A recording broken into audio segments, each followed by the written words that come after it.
विमलेंदु झा की टीम में कुछ मेंबर्स 12 साल के थे तो कुछ 12.5 के, लेकिन सबका मिशन साफ था, ध्यान केंद्रित था, निश्चय अटल था, यमुना की खोज। क्योंकि ये उस जगह से आते हैं जहां नदी के नाम पर मौजूद है एक गंदा नाला। आखिर इस नदी को हुआ क्या, ये जानने के लिए राजधानी दिल्ली के श्री राम स्कूल के ये स्टूडेंट्स वी फॉर यमुना की टीम के साथ पहुंचे यमुनोत्री, जहां इस नदी का उद्गम होता है। धरती से हजारों फीट ऊपर यहाँ इतिहास रचा जा रहा था, तो हम पीछे कैसे रहते। हम भी पहुँच गए इस एक्शन को अपने कैमरे में कैद करने। इस यात्रा की शुरुआत हुई एक गलतफहमी से। स्टूडेंट्स ने सोचा था जिस जगह से यमुना निकलती है कम से कम वो तो साफ सुथरी होगी, लेकिन यहाँ तट का एक नजारा सभी गलतफहमियों को दूर करने के लिए काफी है। मगर सिर्फ सिस्टम को कोसकर आगे बढ़ जाना इनका जज्बा नहीं। फिर क्या था, यमुनोत्री में ही सफाई अभियान शुरू हो गया और लोग देखते रह गए। ऐसा डाला, कचरे ने ले ली मेरी जान, क्या करे इसका हाय राम। कचरा मोहल्ले वाला यमुना में ऐसा डाला, कचरे ने। बहुत बुरा लगा, चोट लगी बहुत कि लोग जैसे पहले माँ कहते थे, यमुना माँ कहते थे, अब उसे इतना कचरा फेंक दिया उसके अंदर कि साफ करना मुश्किल है। बहुत बुरा लगा। सोर्स जो यमुना का है इतना खूबसूरत होना चाहिए, जो ग्लेशियर्स हैं, और it should be a picture book, fairy tale की तरह होना चाहिए। पर ये देख के बिल्कुल मन बहुत ही खराब हो गया था और एक फोटो तक खींचने का मन नहीं किया था।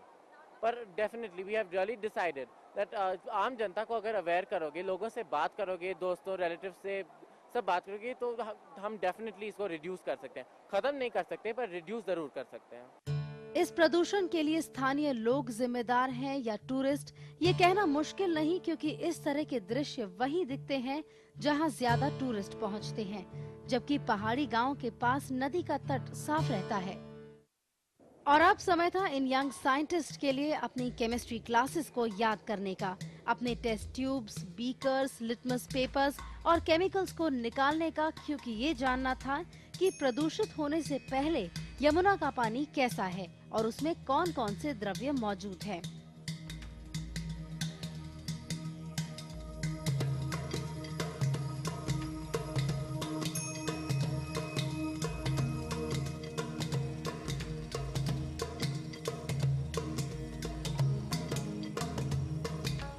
अभी हमने पीएच वैल्यू का एक्सपेरिमेंट किया और उसमें पानी की पीएच वैल्यू 6.5 आई और 7 होता है न्यूट्रल, तो ये पानी काफ़ी हद तक साफ है।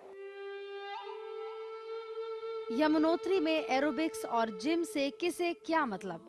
यमुना तट पर तो बस योग की बात होती थी, पद्मासन, सूर्य नमस्कार, आत्मा, परमात्मा, ज्ञान, शून्य, बस यही सब। You're more aware कि यमुना के किनारे में कर रहे हैं, the beauty of Yamuna, the cleanliness of Yamuna and the freshness of Yamuna is what I feel after doing yoga in the morning right on the banks of Yamuna. Delhi में इनके घर के पास जो काले रंग की नदी बहती है, उसी के रास्ते उल्टे पांव चले थे तो पाया कि यहाँ पानी पानी जैसा है, नदी नदी जैसी है और सफाई के बीच सुंदर लगती है। शायद इसी यमुना की तलाश हो रही थी। जहाँ पे हम बैठे हैं वहाँ हम विशुद्ध यमुना को देख रहे हैं और हम जहाँ से आए हैं वहाँ पे यमुना मृत है।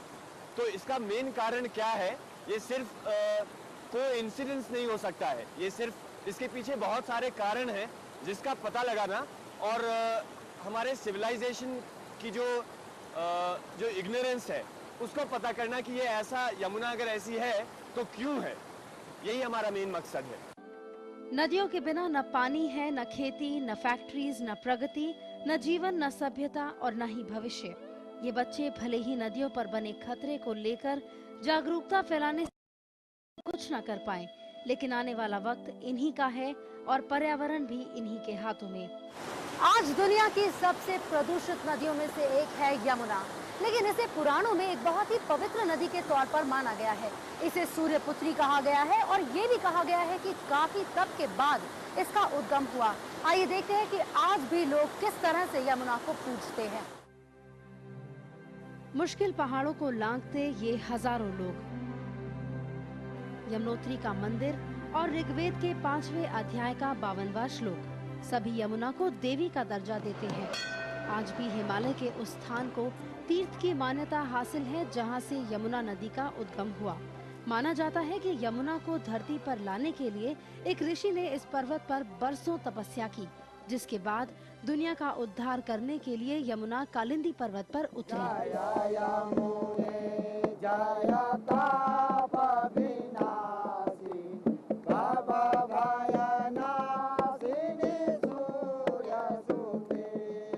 जैमिनी नाम के ऋषि ने जब तपस्या की तो यमुना जी उनके ऊपर प्रसन्न हुई, तो गोलोक से उतर करके यमुना उतरी। यमुना इस स्थान पर उतरी, इसलिए इसका नाम यमुनोत्री पड़ा। श्री यमुना मैया की जय। यमुना को पुराणों में सूर्य पुत्री कहा गया है। माना जाता है कि बर्फीले पहाड़ों पर भक्तों को ठंड से बचाने के लिए यमुना ने अपने पिता से दहेज में एक किरण मांगी। इस किरण से ही इस सूर्य कुंड का पानी बरसों बरस गर्म रहता है। हालांकि साइंस इसे गंधक का पानी मानती है, लेकिन भक्त इससे इत्तेफाक नहीं रखते। गंधक में ये अन्न नहीं पकता है। आप कहीं भी गंधक के जल में वो अन्न डालेंगे तो कभी नहीं पकेगा। ये तो आज की एक भ्रांतियां हैं, भ्रांति। जो लोग भ्रांति फैलाना चाहते हैं, धर्म के प्रति जिनकी आस्था नहीं है, वो लोग इस प्रकार की भ्रांतियां पैदा करते हैं। पवित्र यमुनोत्री पर ही यमुना प्रदूषित हो जाती है, बावजूद इसके लोगों की श्रद्धा कम नहीं होती। वैसे वो वहाँ की गंदगी की वजह से गंदी है, बाकी यमुना बहुत पवित्र है। यहाँ पे देखते हैं तो लगता है कि खरेखर ये कुदरत की कैसी कृपा है। हजारों साल से यहाँ पे ये इतनी तेज धारा में बह रही है, तो ये तो कोई किसी व्यक्ति के बस की बात हो ही नहीं सकती ना। प्रेरणा का स्रोत है जो निरंतर प्रवाह के साथ में ये बताती है कि जीवन गतिमान है, और इस गति के साथ में हमें अपना जीवन को व्यतीत करना चाहिए बड़े साफ सुथरे तरीके से। यमुना यानी यम की बहन। कहते हैं यमुना में स्नान करने से यमराज के प्रकोप से मुक्ति मिलती है। इंसान हजारों फीट ऊपर यमुनोत्री में स्नान करने आता है इसी मुक्ति के लिए, खुद की शुद्धि के लिए, लेकिन यमुना को अशुद्ध कर चलता बनता है। ऋचा खंडेलवाल, सहारा समय, यमुनोत्री। किसी के लिए यमुना सिर्फ पानी का एक स्रोत है, कोई इसे देवी मानता है, लेकिन उन लोगों के लिए इसके क्या मायने हैं जो सारी जिंदगी इसी के तट पर गुजर करते हैं। आइए जानते हैं।